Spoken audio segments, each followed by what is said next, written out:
I'm just going to check if nobody's outside the door and then no one gets started.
Just to check if anyone's at the door.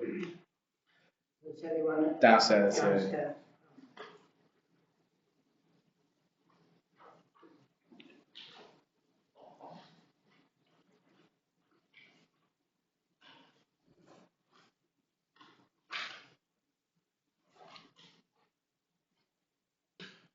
Before we begin, I'm just going to give a few words of introduction, just so we're all going into it with a shared understanding of the format, which Bob Johnson thought might be worth me thinking about. So it's going to be similar to a normal Quaker meeting, at least the kind of meetings we have in this building, in many ways, but different in some important ones.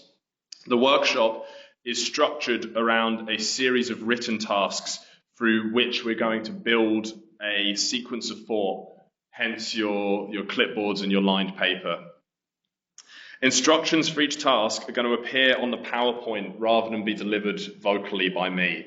The tasks will be completed in silence, and after the completion of each written task, there will be left a period for silence and reflection, which is going to be kind of organic, and I haven't set any kind of timers on that or anything. That period will also be an opportunity for ministry. So if you feel moved by the usual things that may or may not move you in a kind of Quaker meeting, then feel free to say anything that you feel is going on. There are a few specific instances where there'll be longest periods of silence, and those will be on the board. Those will be as part of the instructions. A short note on the text, which none of us have got in front of us at the moment, but is with us in the room. Just as an introduction, so we know what we're thinking about today. So the sixth assessment report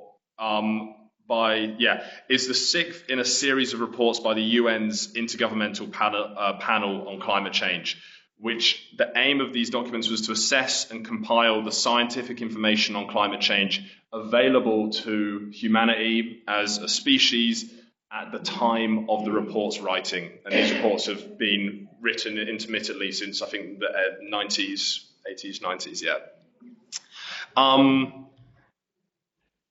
It is an immense, probably unprecedented act of global organisation, compilation, co-authorship, and as an act of intervention.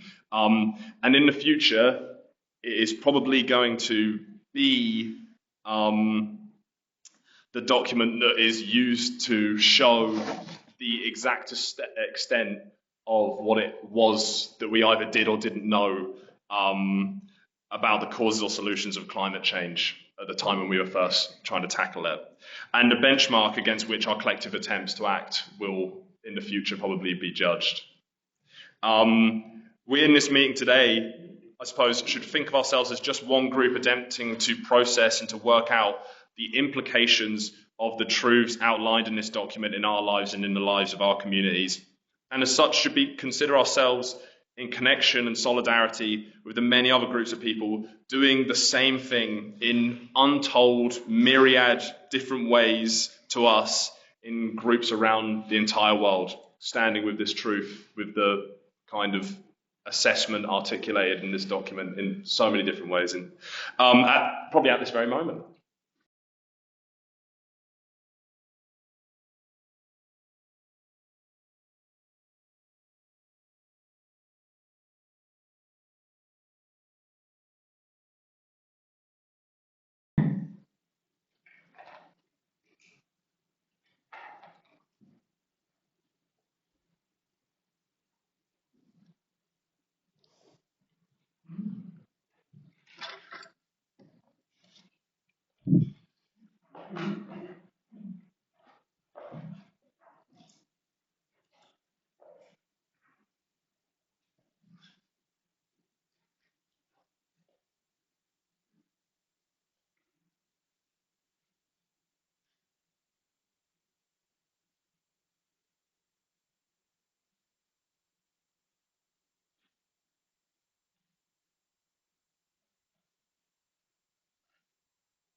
find myself dodging the truth.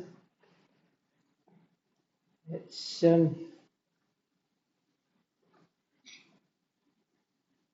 I find I can only glimpse the truth for short periods, and I wonder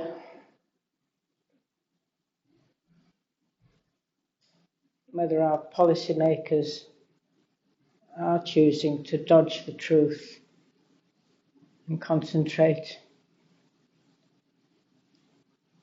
on what they're going to have for breakfast instead. It's it's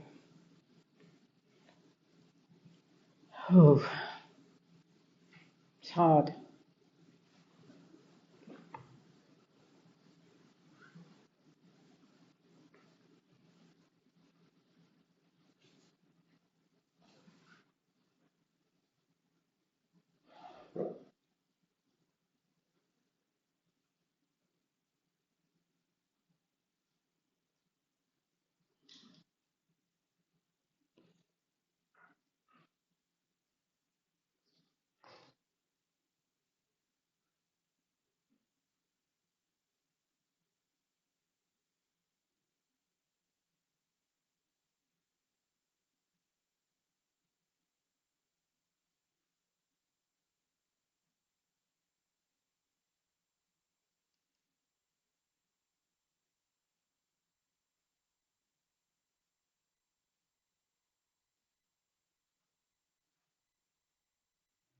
First action was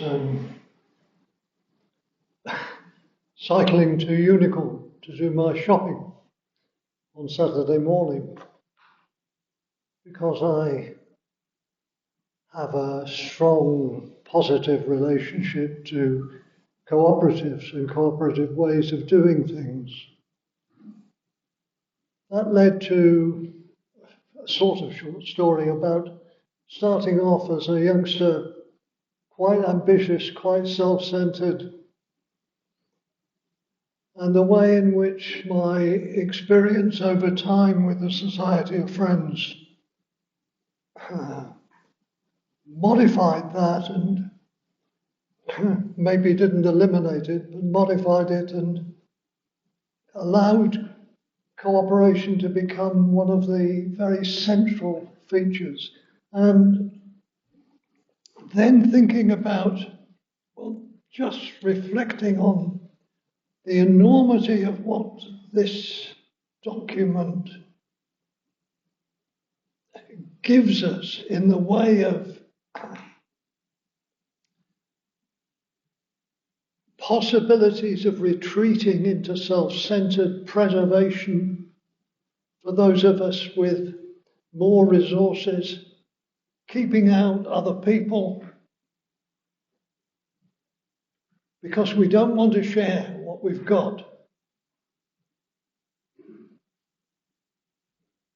And yet knowing more deeply than that, that without cooperation, without us opening our hearts to the whole of creation and the whole of the rest of humanity, we cannot expect to come through this process in good heart.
the thing I wrote about was the bus sign tells you where to stand to get the bus.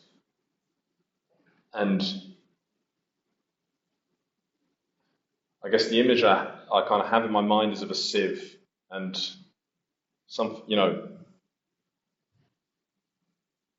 it takes a lot for an idea to become a bus sign.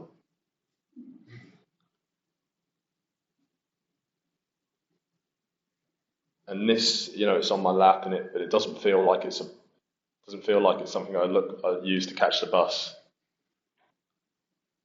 It still feels like something I could read and understand, and I guess the question that we're all trying to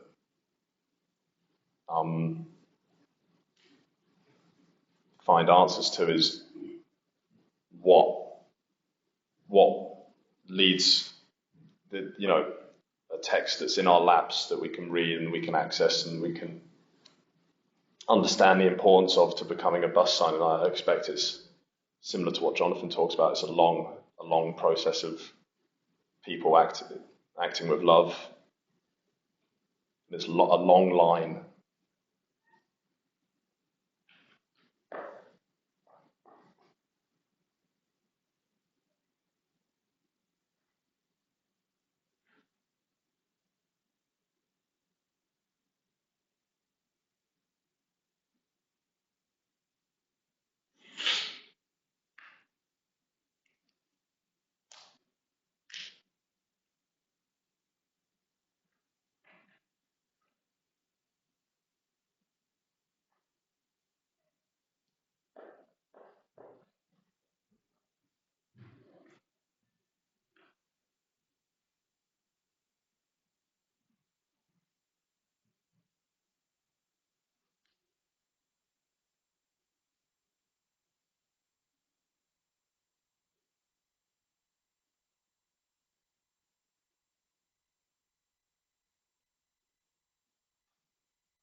My 5 actions were very broad brush.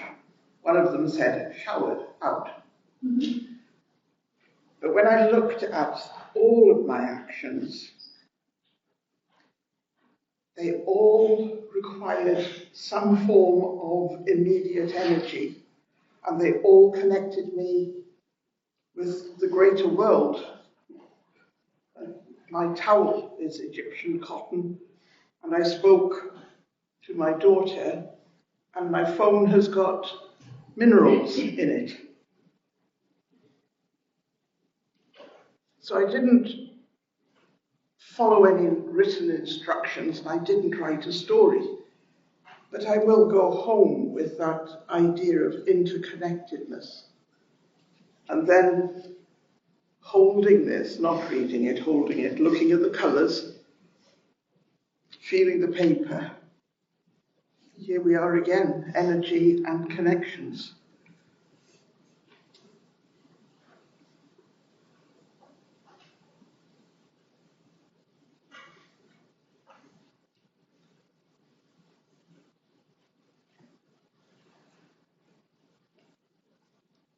My thoughts were similar, in as much as it's the sixth assessment report of the Intergovernmental Panel on Climate Change.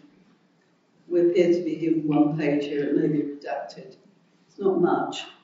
You've made us wait. I hope it's worth it. What's inside will speak to the policymakers and maybe challenge us as well. Hi, I've got a baby.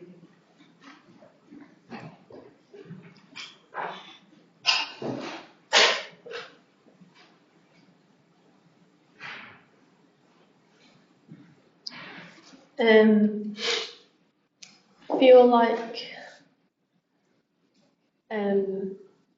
why have we not evolved past like documents like this? It's almost like humans are the issue, and I don't know if we have the capacity to move past these kind of documents that don't work.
Seems to me that the action can be repeated.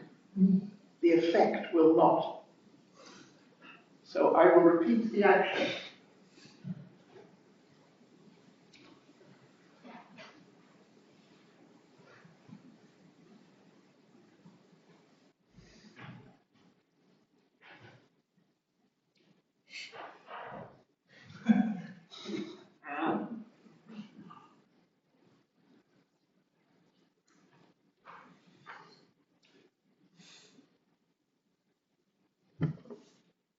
I'm going to try and transfer the action.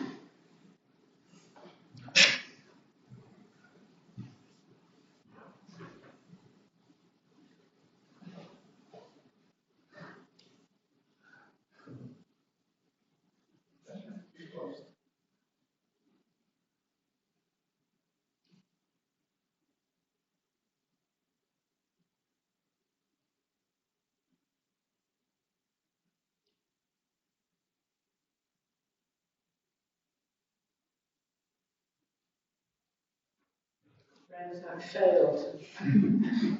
Couldn't find a way of switching the lights off in the corridor.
out cogitating on the current President of the United States. He said some time ago that climate change is a hoax. There was a sudden snowstorm in central states, and he said, there you are, I see it's cooling down. The science that we see here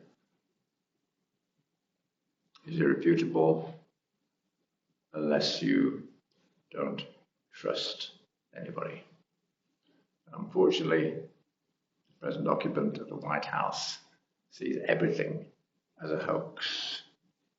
And that's what he was taught in his childhood, as far as I'm concerned.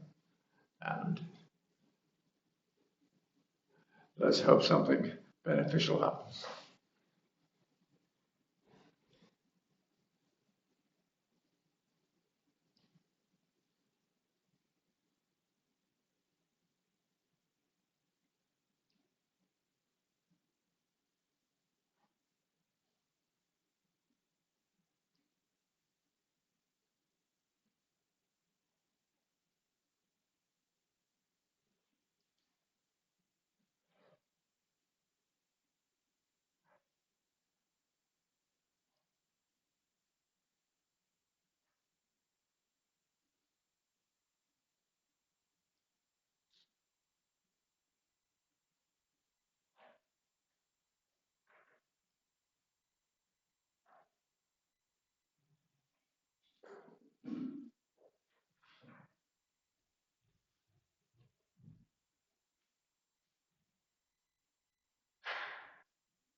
It's not easily visible.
Couldn't find.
It's of course an option to not perform the action as well.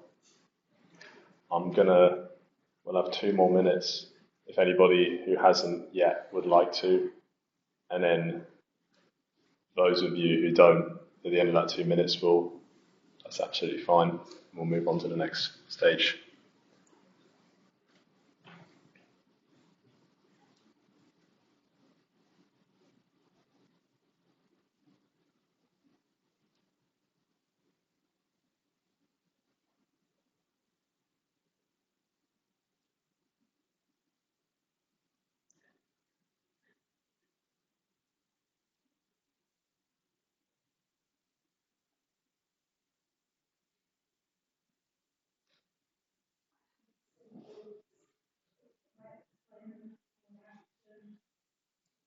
Thinking about being a person doing actions that not everyone else is doing, which is quite scary. And this is quite scary for me, and then I was thinking about action as a form of protest and what taking action might look like. And sometimes feeling like you're a crazy person because you're doing an action that no one else is doing. But it's quite nice being one of the who's like done it as well. So that's nice.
why can we communicate so quickly but the trains can't run on time? Why is there a gap between what we know how to do and what we can do?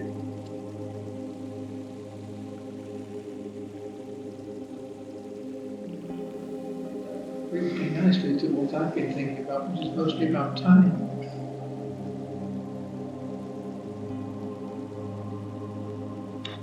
And time is a problem for politicians because most people are focused on their immediate survival, not what's going to happen to them in the long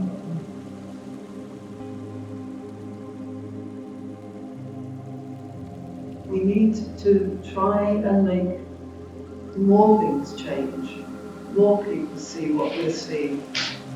And are they seeing our truth? Have we got the right truth?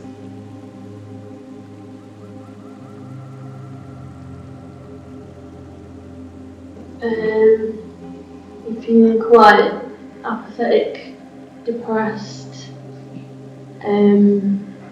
upset after this workshop. Thank you. Putting off the light is a sacrament. It's holy. It's absolutely nothing but it is for the moment everything. I just think it's so unimportant and it's so vital. Thank you.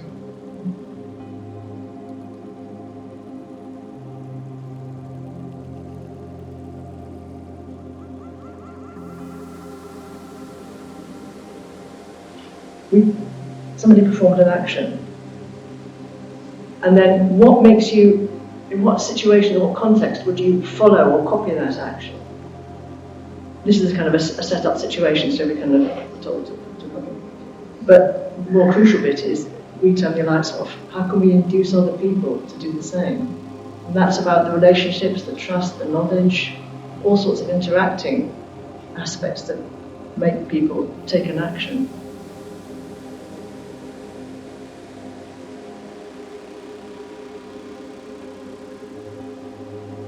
And this seems rather simplistic in a way, but I think it boils down to one thing, and that is 95% of the wealth is owned by 5% of the people.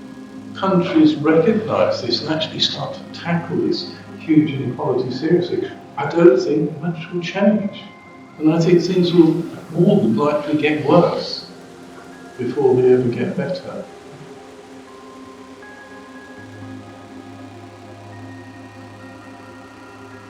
Just saying we must switch off unnecessary lights today if we're to keep necessary lights on in the future.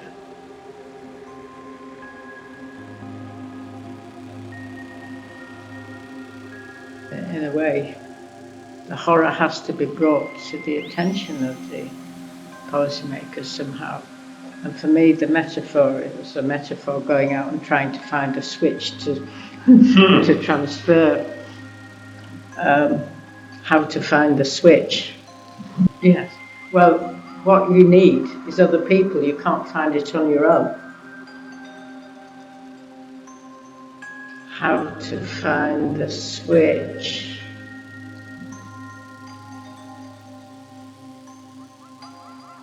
That's the first thing. I closed my eyes before putting my finger down the page and found that I've put my finger down on the blank space. The way you've taken us from the kind of the macro level to the very personal to back out again and back in again.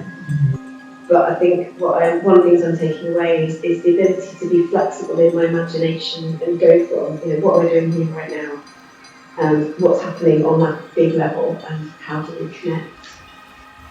We're kind of told to respond to that, but we all have very different ways of responding to a leader. And what does that say in terms of our need as a people for leadership in these big issues? Because as you said, we can't do it all just completely individually. We have to have some connections between us so that we're working collaboratively. I spent a night in prison a couple of weeks ago. He took my clothes from me, and it was very cold. So, I guess maybe you're the cold people.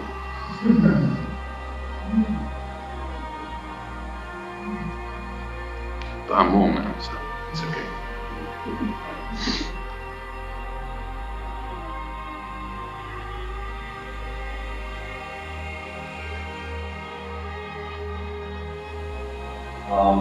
Cool. I think the reflection, I feel like we've felt it, and that's difficult to do.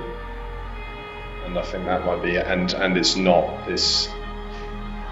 This is not a. We're not all gonna. Usually, when you kind of meet around this issue, it's because you want to just take away. There's a kind of course of action that comes from the meeting. And we're not going to have that collectively. So instead, we're just going to have to let this experience kind of just like reverberate. But then that's interesting because the way in the pathways it will hopefully find throughout our lives more undetermined and more left up to. Left up to us, left up to the spirit. But I wonder whether we will remember having sat in this room at a time in the future where it's become quite a lot clearer what was going on at this moment in history, and where we're living with quite a clearer picture of what the effects were and what this feeling that we have now looks like at that point in the future. And I guess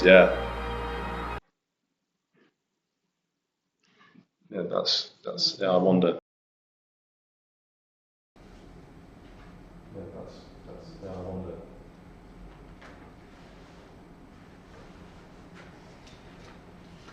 A question that reverberates through history is, where is God in this?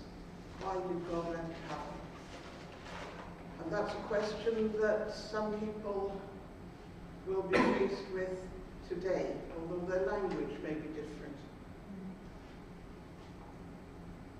And the answer is in the chaos. Look into the chaos.